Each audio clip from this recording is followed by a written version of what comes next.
Policy and Government Relations Committee meeting of the School District Waukesha Board of Education. I call the meeting to order. We'll start with verification of meeting posting. Julie, can you please verify that the meeting has been properly posted? Yes, it has. All right, thank you. Next, we are at our opportunity for citizens to speak. Do we have anyone that has signed up to speak this evening? We do not. All right. Then moving on in our agenda, we move to the approval of minutes from our last meeting in May. That would have been the May 2nd. Oh, I'm sorry, June meeting. Thank you, Mrs. White. Do I have a motion for approval of the minutes? I so move. Moved by Mrs. White, Second. seconded by Mr. Brooks. Any discussion? Hearing none, all in favor say aye. Aye. Aye. Aye. Opposed? All right, passes 4-0. And I should note, for the record, Mr. Zenobia is excused for this evening's meeting. All right. Next on the agenda is a discussion item. It's overview of Neola Policy Update Volume 34, number 2 from May of 2025. Dr. Siebert. All right, well, thank you, Mr. Wad, and welcome back, everyone, to Policy and Government Relations after a month off. Julie and I met with our Neola consultant in July to review this update. There's 30 policies in it, and we are going through using our process that we developed a few years ago that's contained within our committee's policy, where we differentiate the policies based on the committee where they make the most sense, which is, I think, worked really well for us here in the School District of Waukesha. We have 6 policies that will be going to F&F, 11 to Human Resources, but in looking at the Human Resources ones, several are ones where there's a support staff version of a policy as well as a professional staff version of a policy. So 11 sounds like a lot, but it won't be as intensive a lift as it sounds like. 4 for our committee, 7 for student services, and 2 for teaching and learning. So Julie and I will work with Mr. Wad as we plan these agendas, and we'll work through the policies that we have to, and we'll support the other committees in getting their policies done as well. But overall, it will be good, and our next update usually comes somewhere in November, December-ish, right, Julie? So we'll get through these, and we'll have more coming forward. Thank you, Dr. Siebert. Anyone have any questions about the update, the assignment to committees, et cetera? All right, seeing none, thank you, Dr. Siebert. You bet. Next discussion item is Policy 2266, non-discrimination on the basis of sex in education programs or activities, and this is a technical correction. Yes, it is, Mr. Wad. Thank you. So in this particular policy, several months ago, we deleted Policy 5611, which was due process rights, as when we updated Policy 5610, all of the aspects were covered within that policy.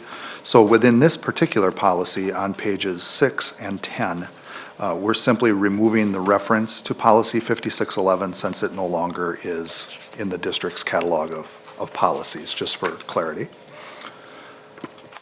Okay.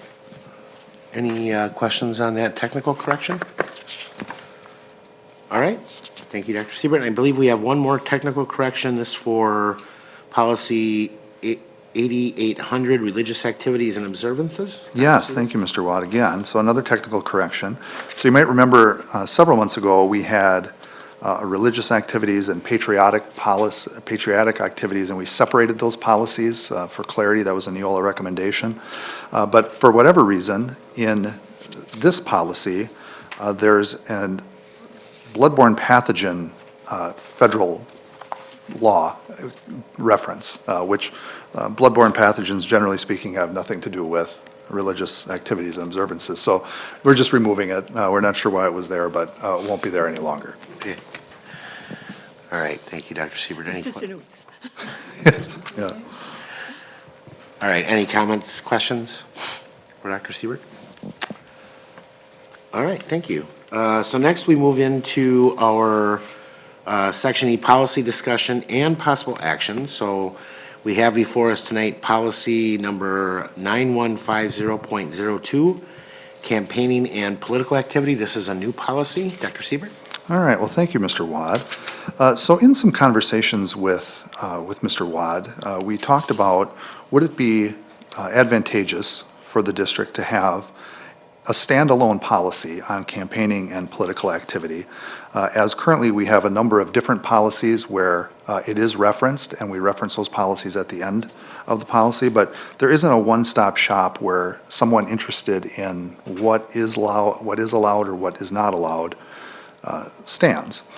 So that was kind of the thought behind this policy, and it seems like every year we have something pop up, right, when we get into school board elections or presidential elections, whatever it might be, that's just as maybe catches us off guard, right? Whether it's someone asking if the district can film a forum or host a forum, right, for school board candidates, or whether there's someone who wants to advertise candidacy for a particular office within district publications.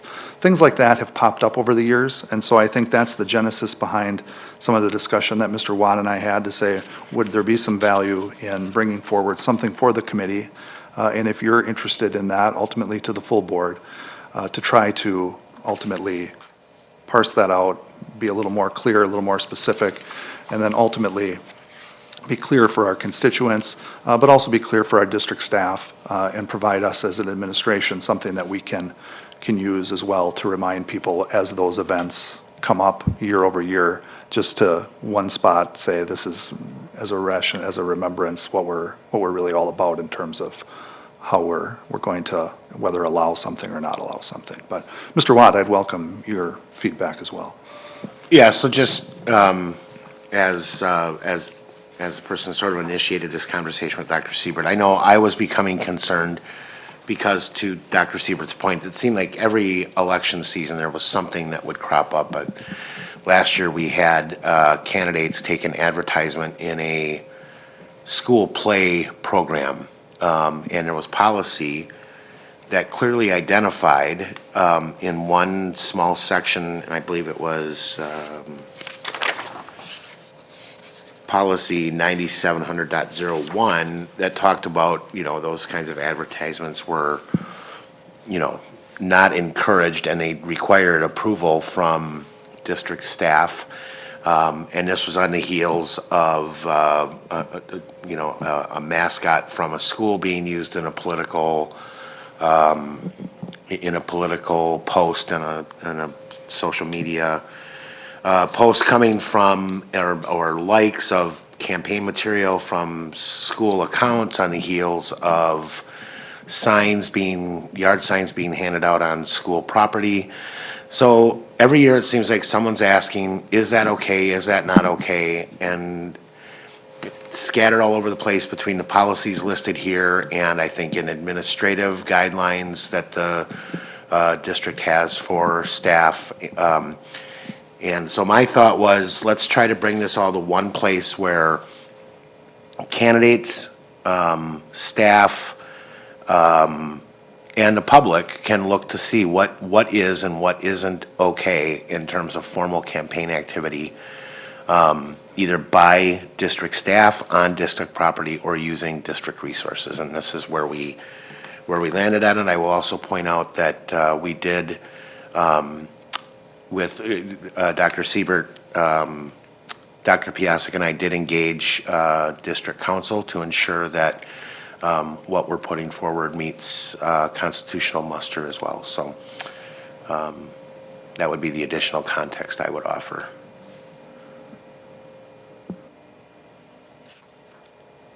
Mrs. White. I see merit to trying to put it all together, because definitely situations come up and wanting to know, what's the policy related to that? And again, every year, every campaign, there's a new wrinkle, a new component to it. Mike, I guess there's some wordsmithing, I think, that we need before we actually approve this. But the concept, I think, is definitely worthwhile. The question for me is, and you started to clarify it, is this directed to staff? Is it directed to candidates? This is kind of a guide to the community, that people realize, you know, that some of the things that are in here saying that you can't do things, but kids can do some of those things, it's really geared that like a staff member can't, you know, wear a button or wear the, you know, the promotional kinds of things, the shirts, the pins, the buttons, but students could. You know, so I think to be really clear about the fact that we're saying that staff should not be wearing, you know, those types of things, or candidates shouldn't be wearing those kinds of things. I think that we have to be, you know, have it be clear as to what's really happening, you know, in terms of the expectations. So I guess I would ask Mrs. Voigt, where are you concerned that we're not addressing those? Because I'm looking at second page, where we talk about, well, we'll start at the beginning where it talks about prohibited activities, and it directs it to specifically to campaigning by staff or distribution of materials, use of property, events and publications. We have a section on permissible activities. We have a section that calls out what it is not intended to restrict, which may or may not get to what you're concerned about in terms of where are we directing this. Do you have specific language that you're concerned about in here? Well, the Freeman article got a lot of people fired up about it, and I was getting comments from different people. And one of the concerns was that, say, a student, you know, that is involved in a situation where they're a campaigner as well as being a student, how does that play out in terms of some of the kinds of situations that be, you know, and again, that was unique to last election. But, you know, how does this, the wording here pertain? You know, are there things you could do as a student that you can't do as a candidate? You know, kind of that fine line in terms of students are able to still demonstrate their First Amendment rights and be able to do things. But if someone's a candidate, would that preclude them from having their student rights? And again, it doesn't happen often, but, you know, it would beg to, like, what's the circumstance there? Or what's the interpretation?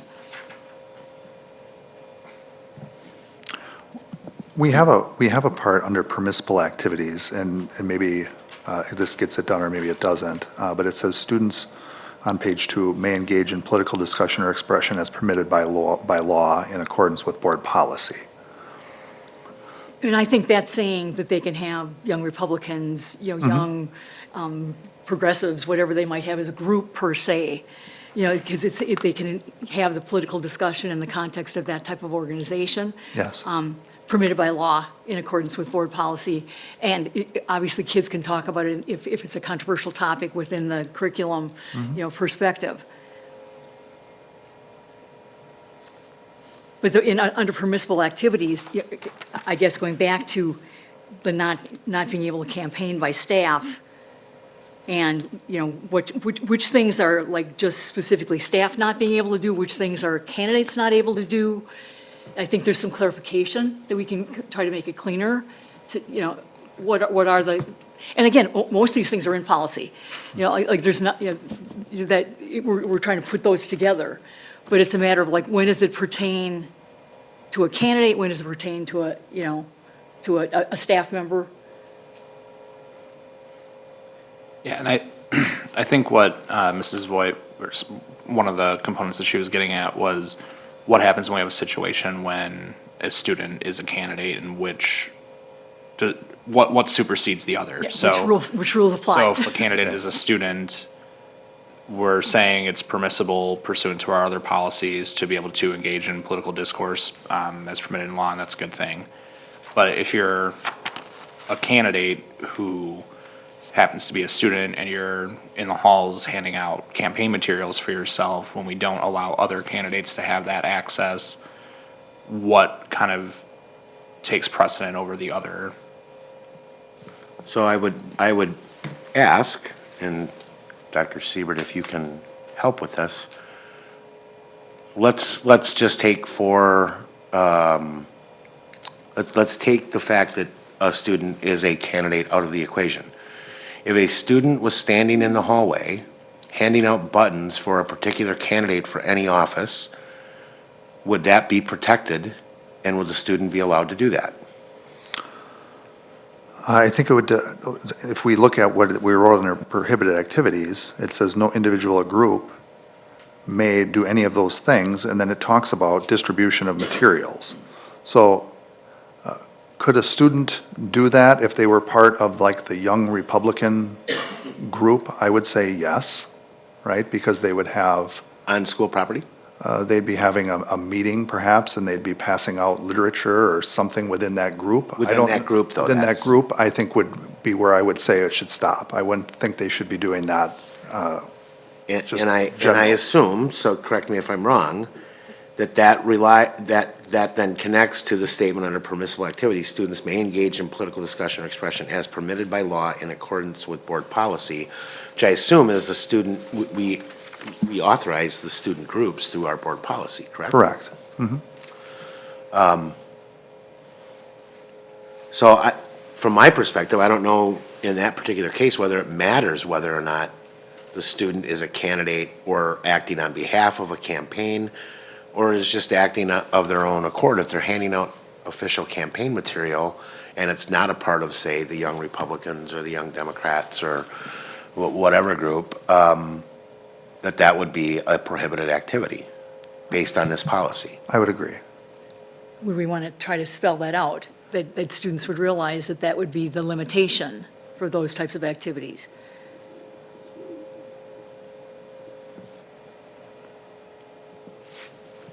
I guess Because I'll, I could see where under prohibited activities, number 2, distribution of materials, campaign flyers, brochures, signs, banners, and other promotional items may not be posted or distributed on or within any district property or during other district-sponsored forums, et cetera. I could see where that would kind of cover this scenario that we're talking about. However, I get where Mrs. Voigt's coming from on trying to delineate those two things, just because we have had a circumstance where we had a student as a candidate and we may in the future, and I don't know necessarily if we need to spell it out, but I understand where that kind of gray area was coming from. So I guess my concern here is if we start thinking about every possible scenario or particular activity and try to call it out and build it in here, we're gonna wind up with a 30-page document of every specific type of campaign activity and who may or may not engage in that activity. And I think the goal of this was to try to bring together what we already had into one central place, and put it in a structure that provides the, I think, guidelines that we would expect candidates, staff, and I think to a lesser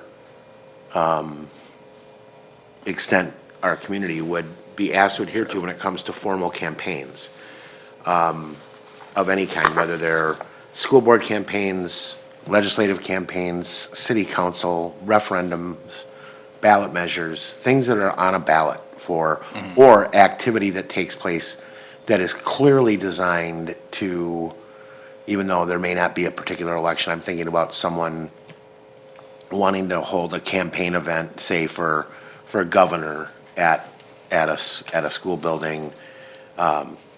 It may be months before the election, but they may seek to do it because they're trying to make news by introducing, or by holding a press conference or something. I mean, I think those are the things that we were envisioning when we put this together. I know there is concern about, does this potentially impact people's ability to engage in protest activities like outside the building, or, I think there was a question about whether or not people could draw on, with chalk on sidewalks. So yes, of course, that's constitutionally protected speech activity on government property. This is aimed at what the school district will or will not allow relative to its resources, which it has control over, its staff, and the activities that would go on at school events specific to specific election campaigns, not general political activity like a protest. Now, I don't know if that needs more clarification in here. The one place where maybe it does is under 3, use of district property, where it says district facilities, equipment, official logos, mascots, trademarks, or communication channels may not be used for campaigning and political activity. Perhaps we need to use different language than political activity. Because I could see someone potentially interpreting that to mean they can't protest on school grounds. So I'm open to some changes there. I'm concerned about getting into every potential scenario and trying to figure out, this could take us months to get this policy together and still leave some things in the air. Yes, Dr. Yeah, Brooks. and that point's well taken. I don't think we need to litigate every single possible scenario, and maybe it's as simple, and we kind of have language that gets to that point. Maybe it's as simple as just saying candidates are prohibited from conducting campaign activity on school property. I did have a question. So I guess under current policy and under this policy, I know this is kind of meshing a lot of current policies into one place. Are candidates able to speak at those like student organizations who are, outside of the school hours? Are they able to come in and speak to them, or is that also prohibited? I guess I'm trying to figure out what since that's an organization that we, through board policy, have said you are able to have this organization as an after-school activity. What's permissible? Like, what are the rules for them? That's a good question. We try to be cautious with our elected officials coming in when they're running for office versus coming in when they're not, right? And we try to kind of balance that. I haven't thought about it in terms of if one of those high school sponsored groups, right, that's sanctioned, wanted to have invited a candidate to come in. That's a good question. I would think, generally speaking, that we would not want to do that. Would be my thought, and I've encouraged people in that regard, like that we shouldn't be. Schools often are seen as the easy access point, right? And I think on a number of different fronts. And it's not just when it comes to elections, right? It's any different type of group because we have a captive audience, right? And they're all here. And I just think it's important that we guard against that, right? Even though we have access to all of the people that can have access to all these kids, we're not here for all of that either, right? We're here to educate kids. But it's a good question, Mr. Brooks. I think my gut would say I would not want that to happen, but I also wonder that if that has happened, and I don't know that that's happened, right, based on how those groups and their advisors work together. And I'm not saying that that would be a horrible thing either, right? It's just Yeah, and I'm not advocating for or against. I was just curious where that kind of falls into place. And I think you're right. There's a difference between bringing in a state representative in their capacity as an elected official to talk about their job and the role of the legislature versus someone coming in to actively campaign. There's a big contrast, and I can appreciate trying to stay away from bringing in people when, nomination papers are out and they're actively campaigning. So I appreciate the clarification. Yeah, you bet. Mrs. White. I like what you're saying about these things are not allowed during campaigning, kinds of opportunities, like to circulate a nomination paper on school grounds, would not be an acceptable kind of thing to be doing, et cetera. And I think to really spell out the things that are not okay. It's not okay to pass out yard signs on school property. It's not okay, the things that we, again, for years, those have been the staple kinds of things that you realize that, is not part of campaigning to be happening. Yeah, and I think that's covered under distribution of materials, but the nomination papers is a good example because I think sometimes I've certainly been in schools where they just throw the nomination papers in the teachers' lounge and hope nobody complains about it. But yeah, I think that would be considered campaign activity on school grounds, and I think that would be covered by this policy. And I think for a candidate to know what they can do and what they can't do, obviously those sorts of things need to rise to the top of, like, this is not okay, you know? And my question about the equipment, the email, copiers, printers, et cetera, at one point, it was possible to be able to use the copier, but you had to pay a nickel a copy or whatever. It wasn't just a run off your stuff like you would your handouts for your class in the next hour, type of thing. At one point in time, it was okay to do that, but you had to pay per copy. And, let the secretary know that this is what you were doing and then, make the payment accordingly.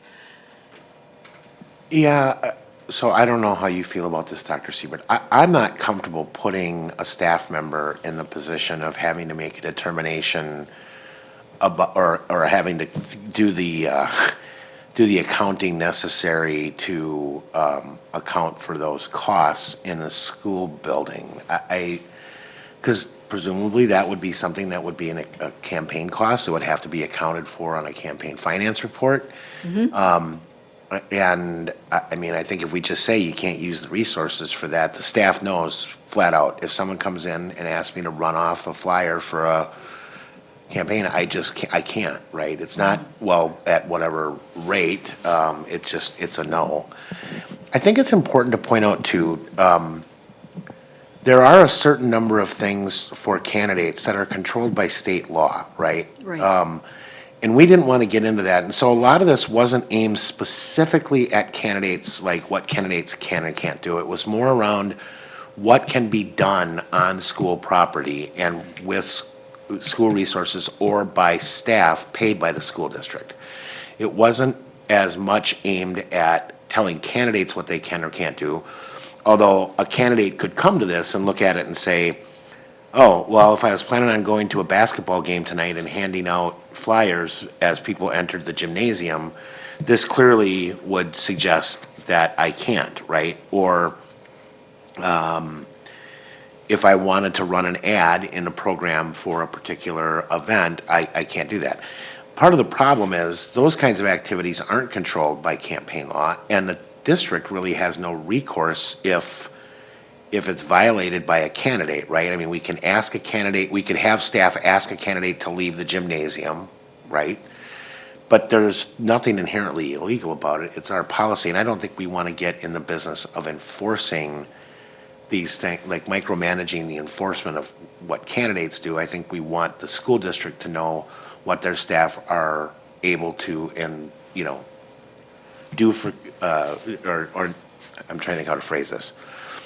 So, if someone comes into a classroom and wants to hand out flyers, a staff member can say, no, that's not allowed. Or if someone wants to run a advertisement in a publication, whoever is responsible for that publication can say, no, we don't take those kinds of advertisements, and not have it be so much about trying to enforce what candidates can or can't do, but what our staff is able to either allow or not allow, either in their activity as a paid employee of the district or in their responsibilities of overseeing an event, or in charge of resources that can be used or misused for campaign purposes. Does that make sense?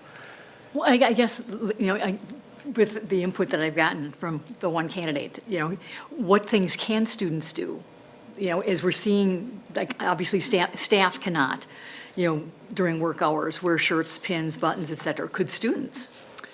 That's a good question. That's really, if we have a campaigning by staff notation, it might be worth it to have a campaigning by student notation, just so it's clarified, and it's on the document. Because historically, kids can wear buttons, can wear shirts. Yes, so can, et cetera. this is where,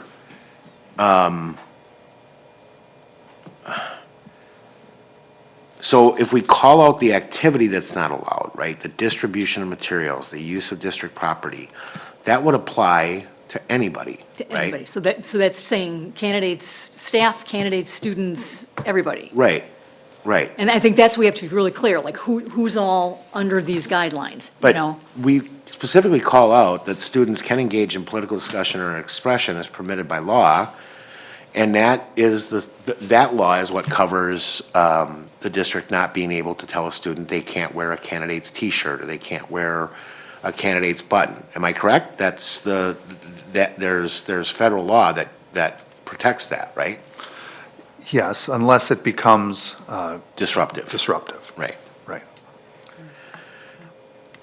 But I think that clarification might be important to put in. I'm certainly open to language. I guess maybe if there was a particular proposal made on language that we could consider or include, I'm certainly open to listening to it. I'm not sure that I've heard a formal ask yet or suggestion around language that may be missing or needs to be clarified, except, like I said, that possible change around the word political activity, which could be very loosely interpreted to mean something we don't intend. It's like electoral activity. I don't know if that's the best word for it, but Well, I think we're saying campaigning activity. Formal political activity, well, I don't know if that works any better either.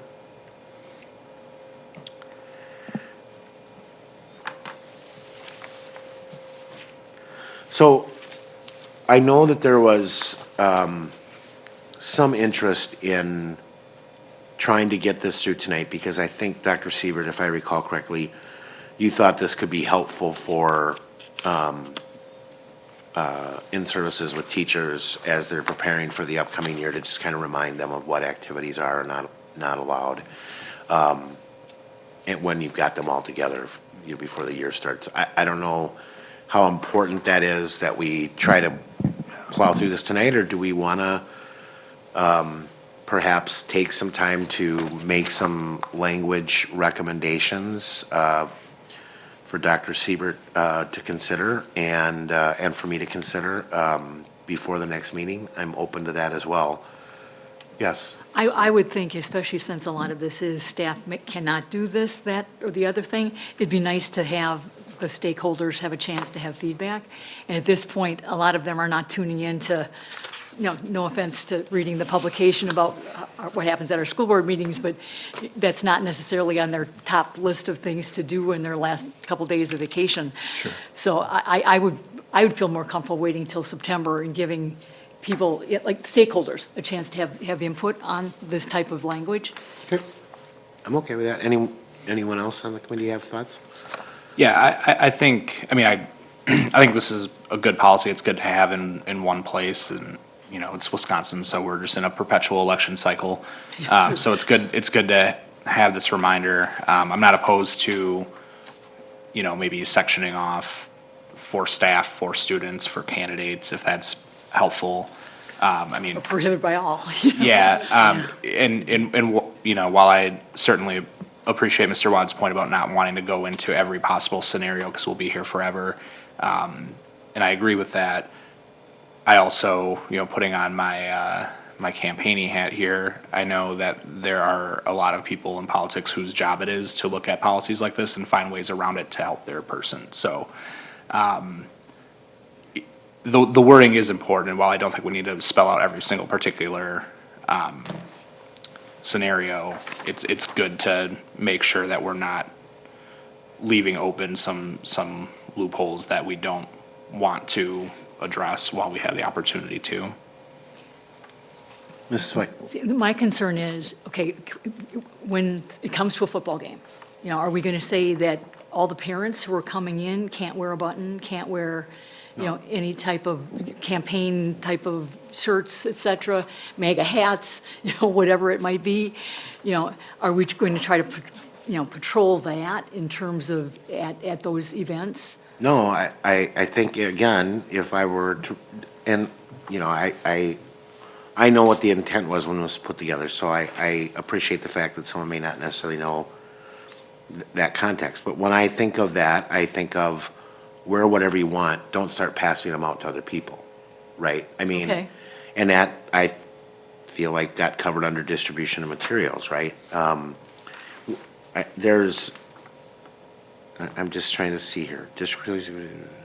Official logos, mascots, trademarks, or communication channels may not be used for campaigning and political activity.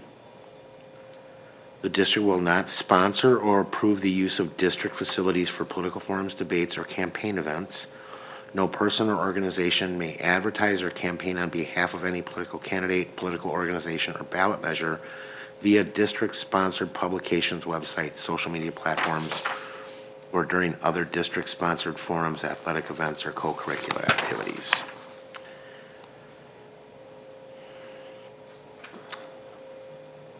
So I'm trying to see where anyone reading this could interpret I'm not allowed to wear a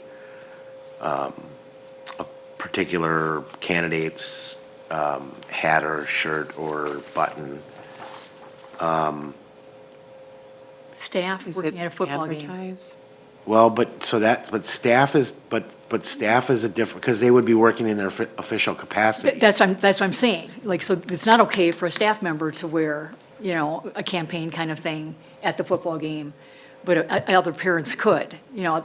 But we have a section specific to campaigning by staff. District employees may not campaign during work hours or use their role, position, or district resources to influence political outcomes. I think campaign materials such as shirts, pins, or buttons are prohibited in accordance with policy 3216, 4216, staff dress and appearance.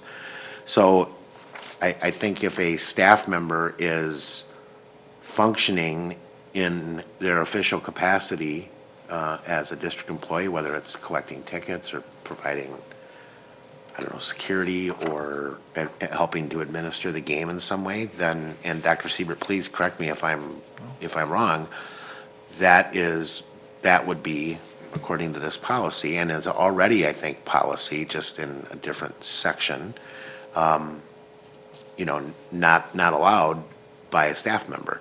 If a staff member were, I think, to just be sitting in the stands watching a game, I don't know, Dr. Siebert, what your thoughts are on that, but if they're, you know, that maybe they have a child that's participating or whatever, and they want to wear a shirt or a button, and they're not in their official capacity as a staff member, that's perfectly fine.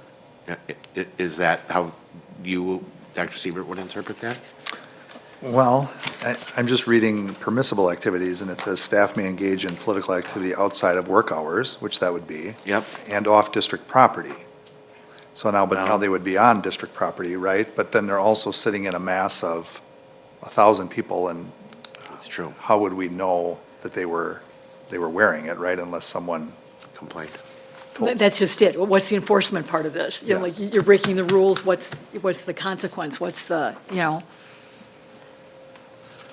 Well, my assumption is, and again, this is an assumption, my assumption is if a staff member is violating a policy, there is a specific disciplinary process that, whatever the policy is, right, that the district would engage in, whether that would just be like a informal, hey, you know, that's Yeah. to something more formal if, Yeah, obviously, it's a progressive disciplinary process, Right. right? I mean, if somebody's just doing something and they didn't know, I mean, it's just a warning, right? Like, please Right. don't do that again, right? And then if somebody continues to push the envelope, if you will, right, then obviously the consequences continue to increase. But Right. generally speaking, that's not what happens.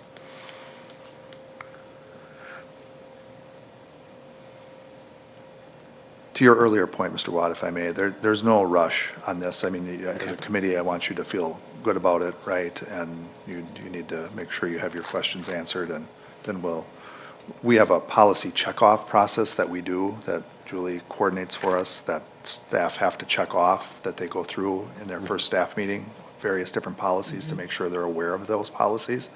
But we can always add policies into that and make sure the principals talk to their staff about it. Or now using the Explorer too, I have the Yeah. ability to be able to talk about those pieces too, right? And usually I think something like this could be very helpful for us, like around November, a lot of years, right? Around April, a lot of years, right? As we're leading into those types of bigger elections.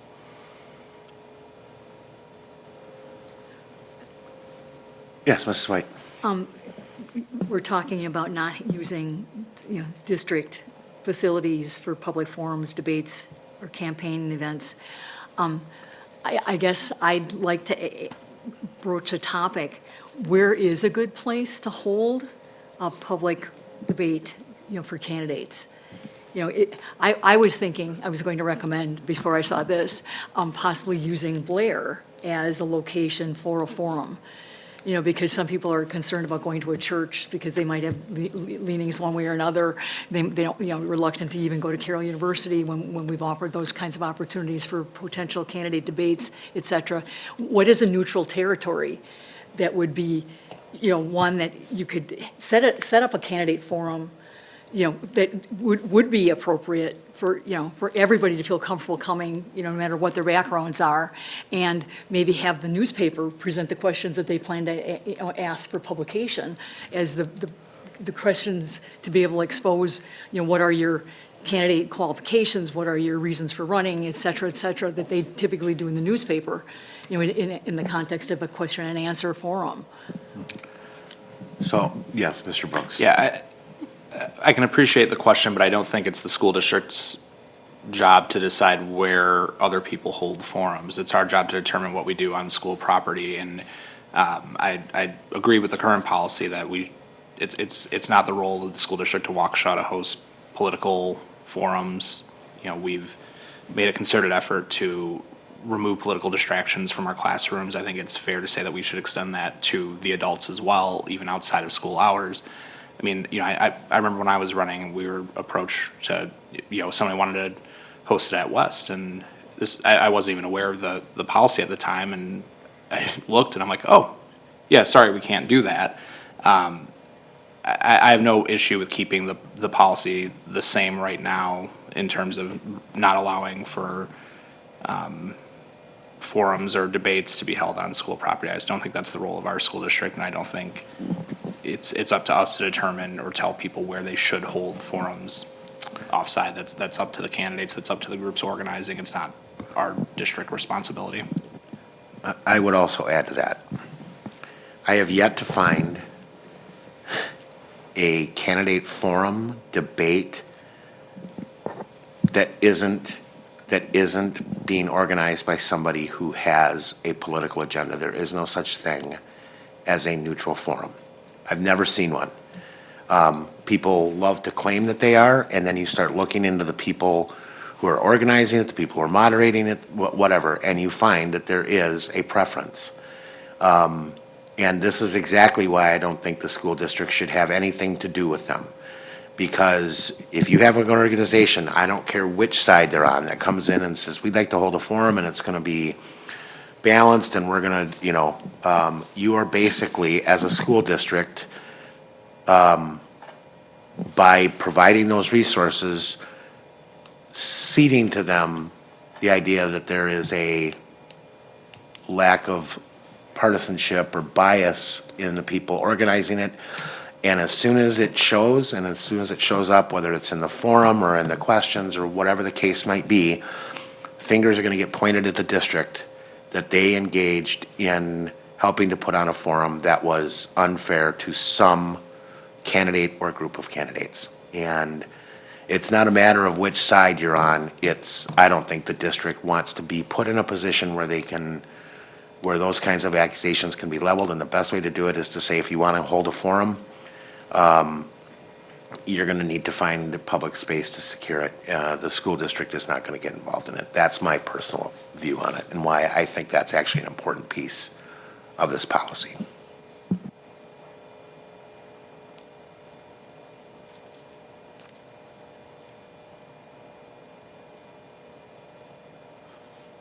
So, I'm not seeing any other discussion. I guess we're either going to have to make a motion to put this on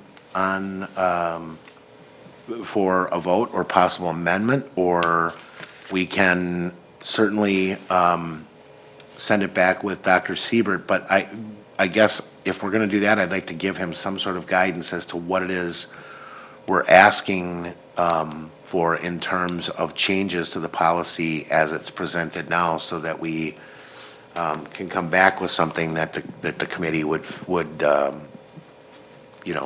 be able to look at and see whether those requests were met or not when it comes back.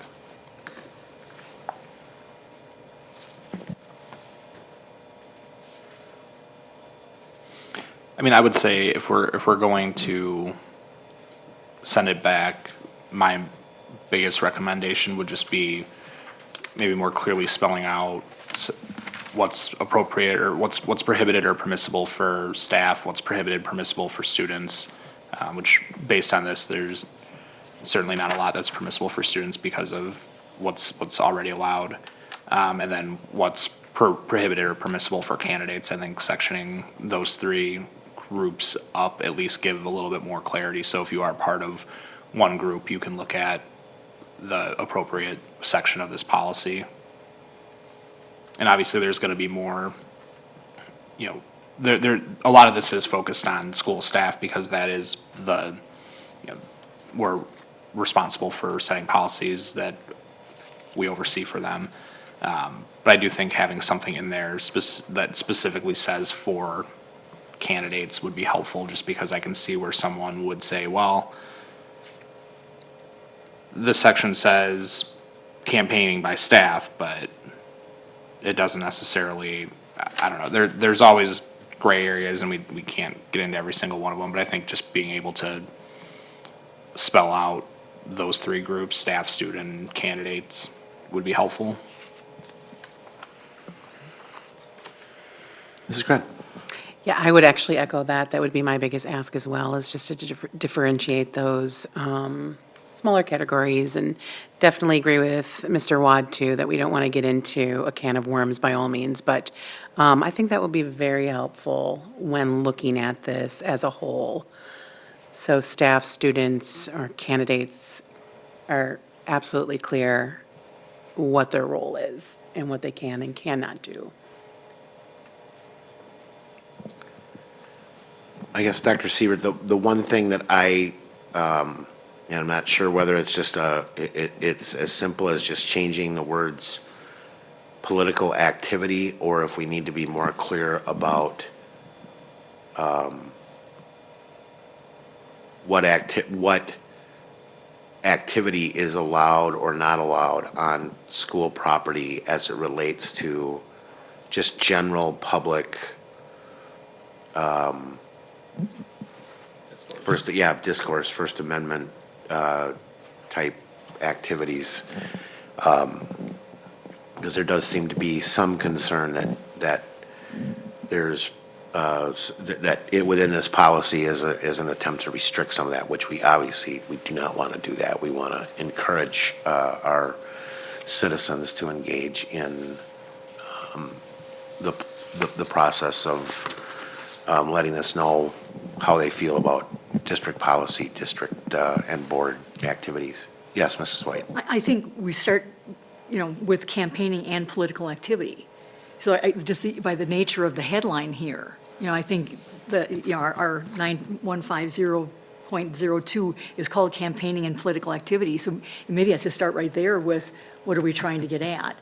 Is it just campaigning that we want to address? Yeah, and I remember having this discussion when we were looking at it, and I'm remembering that in that very first paragraph, we do say, or political activity related to any candidate, political organization, or ballot measure. So it talks specifically about the use of district property, resources, activities for campaigning, or political activity related to any candidate, political organization, or ballot measure. I don't know, maybe that's not clear enough. I do feel like that does kind of put the definition around what we're talking about when we say political activity. It's anything related to a candidate, a political organization, or a ballot measure, like a referendum. But like I said, I'm open to other language that we think will help clarify for the public if there is an impression that this policy is an attempt to chill speech as opposed to promote it. So our three categories are students, staff, students, and candidates. We are leaving open, like the greater community has a lot of, there are a lot of people that don't fit in those three categories that would be able to, do a lot of things that we're saying we can't, are limited here. So I think that's why we didn't set up classifications. Yeah. I think we wanted to talk about the activities, not necessarily who was engaged in them. I think one of the reasons we specifically called out staff is because staff is a district resource, right? I mean, they are employed by the district, they are employed by the taxpayer, or compensated by the taxpayer, and so therefore, there is a little bit different classification around the activities that staff are allowed to do when they are in their role as a district employee. That doesn't pertain to really anybody else, right? They are a special class for that reason. No, and that's actually a really good point. So, because if we did delineate it into just those three groups, then we're saying, well, if you're a supporter of this candidate, or if you're a candidate spouse, well, you can hand out materials on school property because you don't fit one of those three. So, no, I think that's a really good point, where maybe we wouldn't want to get too in the weeds about it.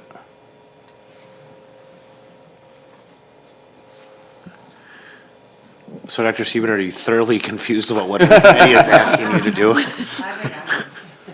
Well, I think between Julie and I, and then working with you, Mr. Watt, I think we can take the input of the committee and we'll figure out some ways to perhaps make it a little cleaner and bring it back. Okay.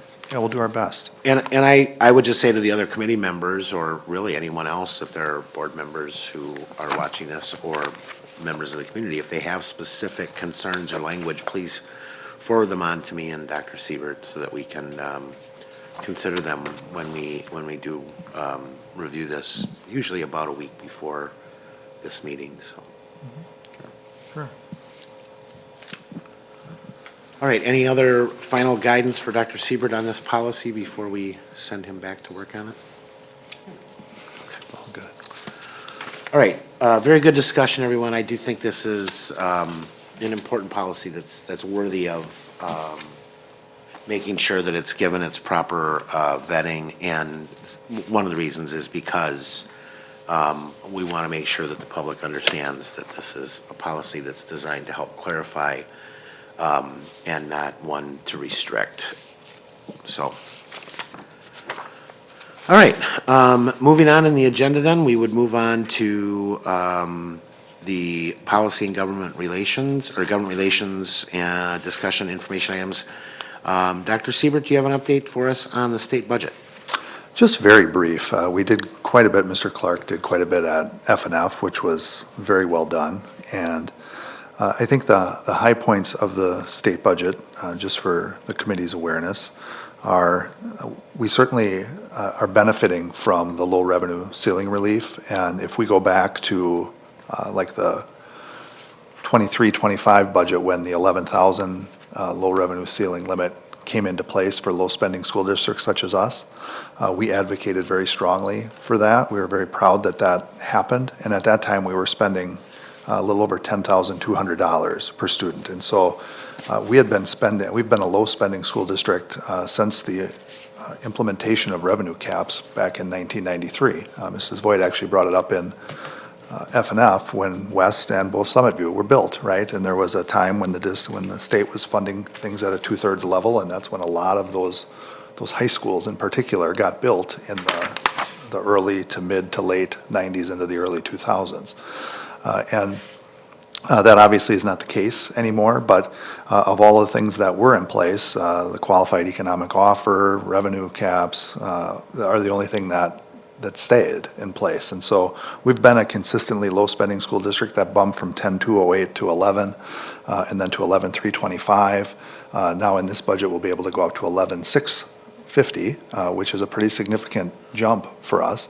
Obviously, inflation has been a challenge, right, for all of us, school districts, businesses, people in their own personal lives. So that certainly eats into it. So the good news is that 325, we can go up to that.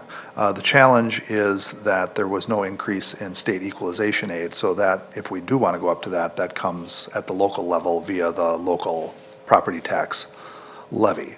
So That, therein lies the challenge of that. And then our overall aid projection is going down $5.8 million, which is 9.21%. So that compounds that problem. Right on top of that, at the same time that we should be really proud that we're going to become debt-free, and we've been aggressively prepaying our debt and stepping down, and we thought we would have a couple of good years of continuing to lower the tax levy. But it doesn't most likely appear that that's going to be able to be the case because of the challenge without the state equalization aid.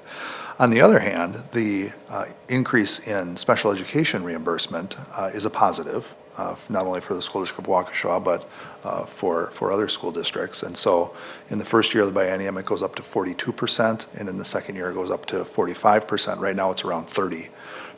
And like Mr. Clark pointed out, generally speaking, it's a some certain amount, right? And so there's only a allocated pool of dollars. It usually ends up about 3% less than that. So if it's supposed to be 42, it'll probably be 39 for us. If it's supposed to be 45, it'll probably be 42 for us. But when you're transferring the amount that we do, which is close to 20, a little right around $20 million from Fund 10 to Fund 27, it certainly is going to help us with spendable dollars and revenue for a population that certainly needs our support, and we're proud to support. So it is going to be interesting to watch how this unfolds. I thought we had a good discussion in F&F about the state funding formula and how it really incentivizes spending, and how fiscally conservative school districts that have been low spending since the 90s, such as Waukesha, do tend to take the brunt of that. And so districts that are going to referendums and increasing their spending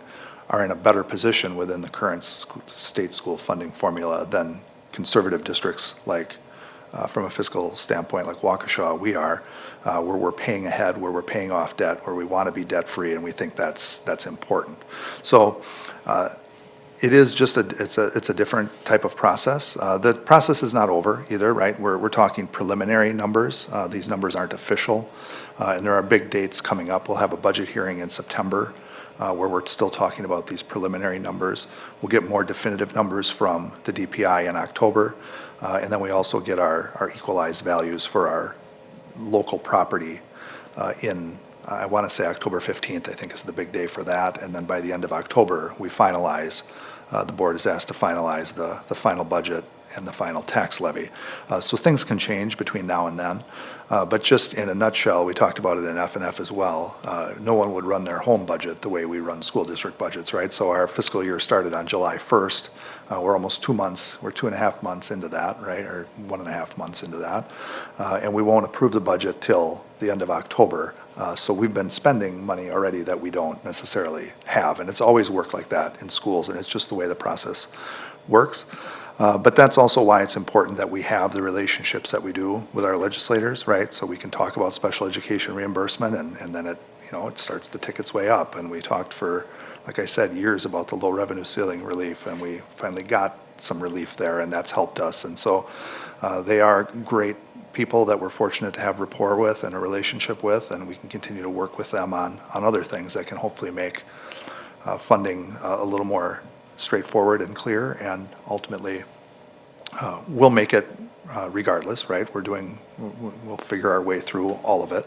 It just is going to be a little more interesting as we pay off the referendum debt, because in the past we've been able to play with that levy, right? And we could work with our community to keep the tax rate where we wanted it based on how much we defeased or paid ahead.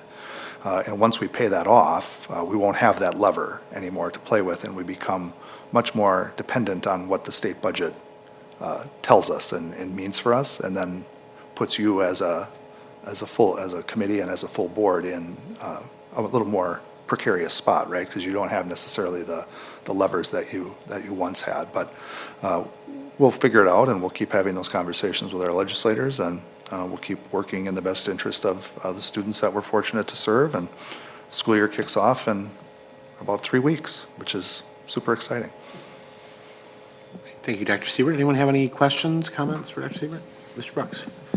I would just add to the special ed piece in the budget, on top of the 42.5%, 45% increase over the biennium, the legislature also raise, and the governor approved, raising the reimbursement rate for high-cost special ed students, which is kids who the cost to educate them typically exceeds over $30,000. So your really, really high needs students, that reimbursement rate is going up from 50% to 90%. So that's quite a significant jump. And a few weeks ago, I'd asked Mr. Pat if he could just provide me some numbers of what that impact is. Going off of last school year's enrollment, about 57 students were considered high-cost special ed in the school district of Waukesha. That's only 3% of our special ed population, but to educate that 3%, it currently costs us roughly, we're just shy of $4 million. So getting 90% of that reimbursed through the state, that's not an insignificant amount of savings for the district as well. Yeah, that's outstanding, Mr. Brooks. Thanks for bringing that up. Thanks for sharing that, Mr. Brooks. So, and was there any reimbursement for that, or was that It was previously reimbursed at 50%. so- So now we're at that's a 90%. couple $1 million? Yeah. Yeah, that's great. All right, any other comments or questions for Dr. Siebert on the budget update? State budget update? All right, thank you, Dr. Siebert. You're welcome. So moving on to other business, any recommendations for future meetings? All right. Seeing none, that brings us to a close. The next Policy and Government Relations Committee meeting is Monday, September 8th, 2025, here in the boardroom at the Blair Administration Building. Thank you all. Have a great evening. We are adjourned.